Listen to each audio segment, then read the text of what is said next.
We're here at the Worthington Open Pit Mine. We're just less than a half mile from southwest Arkansas's famous Crater of Diamond State Park. We hope to scoop up this remaining pile tomorrow and the next day, and then it's going to start raining. I think we'll be done for the season. We'd like to process all of that and get the diamonds out of it. But then deer season starts, modern gun starts Saturday morning, and I have a shooting lane through here and also a shooting lane through here.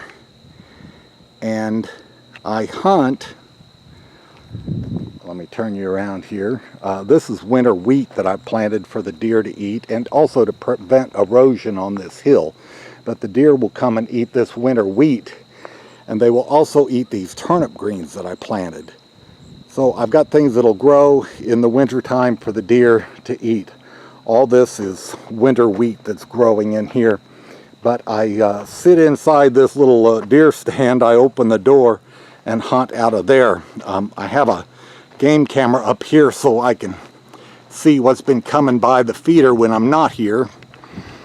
And if you saw the video I made yesterday about this time at my neighbor's yard, there was a lovely 8-point diamond. Excuse me, got diamonds on the mine. 8-point buck, and he was about 1,000 feet from here when I recorded it. I just bought this deer feeder and set it up, put it together today. It's a corn feeder and it works. Let me go ahead and do a test.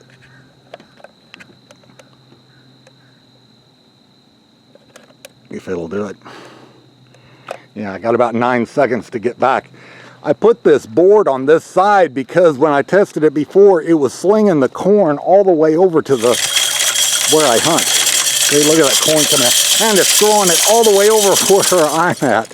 Anyway, it really slings the corn, and I don't need it to go all the way over here. I want the deer to come and eat here. I've set out some persimmons and some corn for them, and they love all that.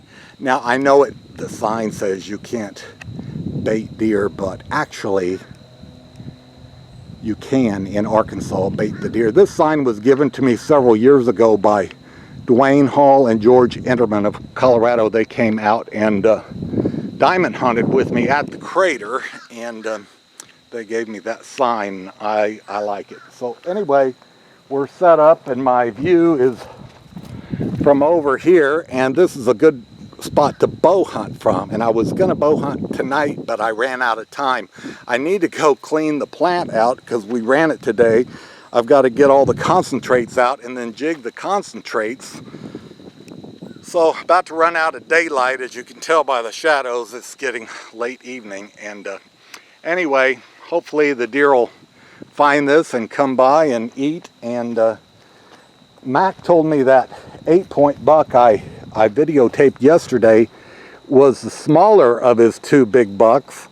He's got a 9-point that's even bigger than that 8-point that I recorded. So I'd love for him to come up here and I'll get a picture of him and maybe even shoot him during deer season. But anyway, we've got food out for him, and I've got 10 acres to hunt, and I fixed not only these shooting lanes, but also these are lanes the deer can walk down, and I went along the ridge there in the other direction and made lanes to encourage the deer they'll follow lanes when you make them.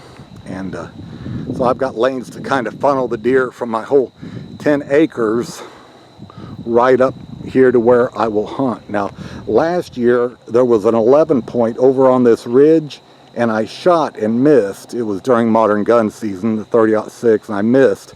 And a half hour later, a friend of mine, Scott Graves, hunting on the property on the other side, which is Twin Knobs 2, he shot that 11-point. So anyway, good for him. Nice big buck. But anyhow, almost deer season, and we're ready.